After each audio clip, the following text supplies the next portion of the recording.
వృషభ రాశి గురించి మనం తెలుసుకుందాం గురుగారు, దాని గురించి వివరించండి. వృషభం వారి కనుక చూసుకుంటే ఈ సంవత్సరం లాభంలో అధిక గ్రహాలతో ప్రారంభమవుతుందండి.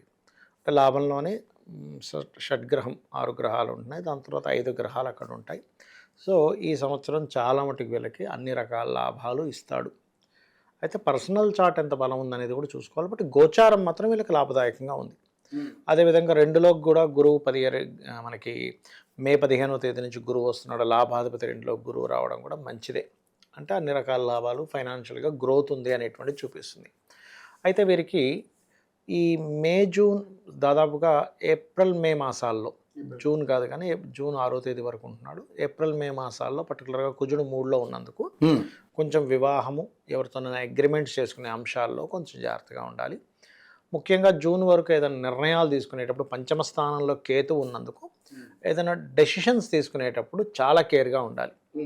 కేతు పంచమంలో ఉన్నందుకు ముఖ్యంగా రాజకీయ నాయకులు, సినిమా ఫీల్డ్లో ఉండేటువంటి వారు, వృషభం వారు జూన్ 1వ తేదీ వరకు డెసిషన్ మేకింగ్లో జాగ్రత్తగా ఉండాలి.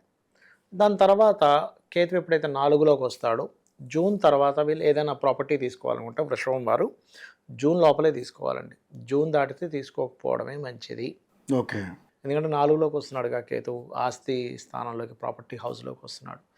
ఇంకా తప్పదండి మా పనే అది. ఇప్పుడు కొంతమంది రియల్ ఎస్టేట్ చేస్తారు, నాకు తప్పదు అనుకునేవారు గణపతి పూజ చేసుకొని ఆ పనులు చేసుకోవడం, వాళ్ళ వృత్తే అదనుకోండి, తప్పదు. ఇంకా తప్పదు కదా, అయ్యప్ప స్వామి దీక్ష తీసుకున్న వ్యక్తి, అమ్మకానికి వస్తాయి, ఎప్పుడు అమ్ముతాడు, మటన్ కొట్టే వ్యక్తి ఉన్నాడు, ఆయన అయ్యప్ప స్వామి దీక్ష తీసుకున్నాడు, అది ఆపకూడదు కదా, ఆయన వృత్తి అయింది.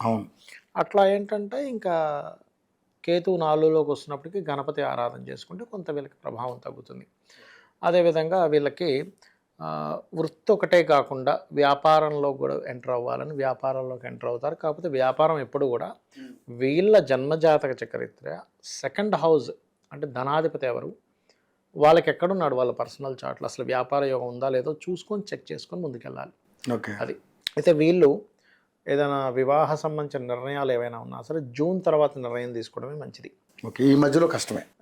ఏప్రిల్ మే మాసాల్లో సప్తమాధిపతి నీచ పొందుతున్నాడు కదా, అందుకని ఈ వివాహం కావచ్చు, వివాహ జీవిత విషయాల్లో కావచ్చు, కొత్త ఇన్వెస్ట్మెంట్స్ కావచ్చు, ఇట్లాంటివి ఏవైనా సరే, అలాగే ఏదైనా సంస్థలు అది నిర్మించాలనుకుంటే కూడా కాస్త జూన్ లోపల పెట్టుకోవాలి. ఎందుకంటే జూన్ వస్తే మళ్ళీ కేతు 4లోకి వస్తాడు కదా, అందుకని కొత్త నిర్మాణం కానివ్వండి, సంస్థలు నిర్మించడం కానివ్వండి, కన్స్ట్రక్షన్స్ కానివ్వండి, రైతులు పంట పొలాల విషయంలో నిర్ణయాలు కానివ్వండి, ఏమైనా కానీ జూన్ లోపలే చేసుకోవాలి. ఇది మెయిన్గా చూసుకోండి. ఇక వీళ్ళు ఎక్కువగా విష్ణువుని ఓం నమో నారాయణాయ అనే నామము, లేదా ఆల్రెడీ కొంతమందికి తెలియక వివాహం సెట్ చేసేసుకుంటే అయ్యో జూన్ వరకు చూడొద్దన్నారే అన్నప్పుడు ఓం కామేశబద్ధ మాంగళ్య సూత్ర శోభిత కందరాయ నమః అనే నామస్మరణ చేస్తే కనుక అన్ని విధాల వీరికి బాగుంటుంది. ఓకే. వీళ్ళకి వ్యయాలు కానీ ఎలా ఉండబోతున్నాయి? అవి జనరల్ అండి, అవి కొంచెం వ్యయము అనేవి అవేంటంటే ఇవి ఈ రెమెడీ కానీ చేసుకుంటే సరిపోతుంది. ఓకే.